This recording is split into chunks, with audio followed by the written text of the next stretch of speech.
Welcome சக்தி cooking life. Hi friends, எல்லாரும் எப்படிங்க? நாம் இன்றைக்கி பார்க்க போகிற ஒரு சூப்பரான முட்டையை வச்சு ஒரு பொடி முட்டை பொரியல் தாங்க பார்க்க போகிறோம். ஆம்லேட் சாப்பிட்ருப்போம், பொரியல் சாப்பிட்ருப்போம், வறுவல் சாப்பிட்ருப்போம், அதே போல் பாயில் சாப்பிட்ருப்போம். எல்லாமே நம்ம சாப்பிட்றோம். ஆனால் இதே போல் வித்தியாசமாக நீங்கள் வந்து செய்தீங்கன்னா முட்டை சாப்பிடாதவங்களாம் சாப்பிடுவாங்க. வாங்க எப்படி செய்யலான்னு பார்க்கலாம். நம்ம வீடியோவை ஸ்கிப் பண்ணாமல் லாஸ்ட் வரைக்கும் பாருங்கள். கேஸ் ஆன் பண்ணிக்கோங்க, கடாய் வச்சுக்கோங்க. 1 டேபிள் ஸ்பூன் அளவு நிலக்கடலை எடுத்து இதே போல் நல்லா வறுத்து எடுத்துக்கோங்க. நல்லா வறுத்து ஒரு பவுலில் மாற்றி எடுத்து வச்சுக்கோங்க. இப்போ 3/4 டேபிள் ஸ்பூன் அளவு கடலைப்பருப்பு எடுத்துக்கோங்க. 3/4 டேபிள் ஸ்பூன் அளவு உளுந்தம்பருப்பு எடுத்துக்கோங்க. ரெண்டையும் சேர்த்து நல்லா கலர் சேஞ்ச் ஆகிற அளவுக்கு வறுத்து எடுத்துக்கோங்க. நல்லா மணம் வரும்.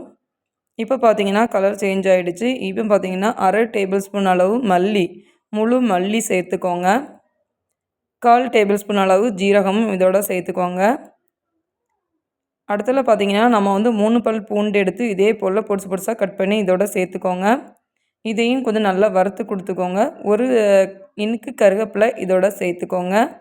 சேர்த்து எல்லாம் நல்லா மணம் வரும், நல்லா வதங்குற அளவுக்கு வறுத்து எடுத்துக்கோங்க. இப்போ ஒரு பிளேட்டில் மாற்றி வச்சுக்கோங்க. நிலக்கடலை தோல் உரித்து எடுத்து மிக்ஸி ஜாரில் சேர்த்துக்கோங்க. நம்ம வறுத்தது எல்லாம் ஆறுனதும் மிக்ஸி ஜாரில் இதோட சேர்த்து நல்லா நம்ம வந்து பொடி பண்ணி எடுத்துக்கலாம். கொஞ்சமாக உப்பு சேர்த்துக்கோங்க. 1/2 டேபிள் ஸ்பூன் அளவு மிளகாய் பொடி சேர்த்துக்கோங்க. உங்களுக்கு காரத்துக்கு ஏற்ப நீங்கள் சேர்த்துக்கலாம். கொஞ்சமாக மஞ்சள் பொடி சேர்த்துக்கோங்க. இதெல்லாம் சேர்த்து நல்லா கொரனி வர அளவுக்கு நல்லா அடித்து எடுத்துக்கலாம். ரொம்ப பொடி போல் அடித்து எடுத்தோன்னா எல்லாமே ஒன்றுக்குள்ளே ஒன்று நிலக்கடலை சேர்த்துக்கிறதுனால சேர்ந்துக்கிடும். அதனால் இந்த அளவுக்கு நீங்கள் வந்து கொரன்னு நல்லா பொடிச்சு எடுத்துக்கோங்க.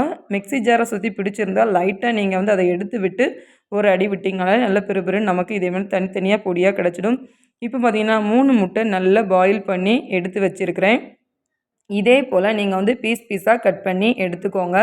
கொஞ்சம் பெரிய பெரிய பீஸாகவே இந்த அளவுக்கு நீங்கள் வந்து கட் பண்ணி எடுத்தால் தான் அந்த மஞ்சக்கரு வந்து வெள்ளைக்கருவிலேருந்து பிரியாமல் நமக்கு இதே போலவே நமக்கு கிடைக்கும். நம்ம வந்து நல்லா பொரிச்சு எடுக்கும் போதும் அது வந்து பிரிஞ்சு வராது.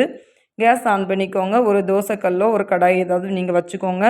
ஒரு 2 டேபிள் ஸ்பூன் அளவு ஆயில் விட்டுக்கோங்க. இது சின்ன டேபிள் ஸ்பூன் அளவு தான்.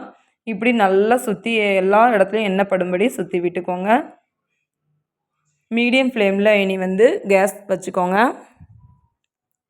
ஒவ்வொரு கட் பண்ணி வச்சுருக்க முட்டை பீஸாக இப்போ நம்ம வந்து ஆயிலில் வந்து நம்ம வச்சுக்கலாம்.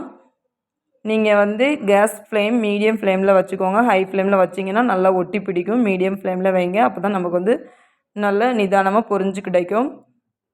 இப்போ எல்லா முட்டையும் நம்ம வந்து எடுத்துருக்கையில் பாதி முட்டையும் சேர்த்தாச்சு. இப்போ வந்து நம்ம எடுத்து வச்சுருக்கிற பொடியை வந்து அரைச்சிச்சோம் இல்லையா, அதை இதோட மேலே வந்து சேர்த்து விட்டுக்கோங்க. ஒரு நிமிஷம் கழிச்சதும் இதே போல் மாற்றி விடுங்க. இப்போ வந்து எல்லா முட்டையும் நம்ம வந்து மாற்றி விட்டுக்கலாம். எல்லா முட்டையும் நம்ம வந்து மாற்றி விட்ட பிறகு அதுக்கு மேலே நம்ம வந்து கொஞ்சமாக இதேமாரி பொடி தூவிக்கலாம். ஏன்னா இதில் வந்து காரம் உப்பு எல்லாமே இருக்கிறதுனால நமக்கு வந்து முட்டையோடு சேர்த்து சாப்பிடும்போது செம்ம டேஸ்ட்டாக இருக்கும். இது ஒரு வித்தியாசமான ஒரு டேஸ்ட்டாக இருக்குங்க. பார்த்திங்களா, 2 சைடும் நமக்கு நல்லாவே வந்து பொடி பிடிச்சிருக்குது. மீதி இருக்கிற முட்டையும் இதே போல் வந்து நம்ம வந்து பொடி தூவி பொரித்து எடுத்துக்கலாங்க. நீங்கள் டெய்லி ஒரே மாதிரி பண்ணுறீங்கன்னா இப்போ வித்தியாசமாக இதே போல் பண்ணி பாருங்கள். கண்டிப்பாக இது உங்களுக்கு பிடிக்கும். குழந்தைங்களும் கண்டிப்பாக விரும்பி சாப்பிடுவாங்க. பிடிச்சிருந்தால் லைக் பண்ணுங்கள், ஷேர் பண்ணுங்கள், சப்போர்ட் பண்ணுங்கள், சப்ஸ்கிரைப் பண்ணுங்கள். தேங்க்யூ.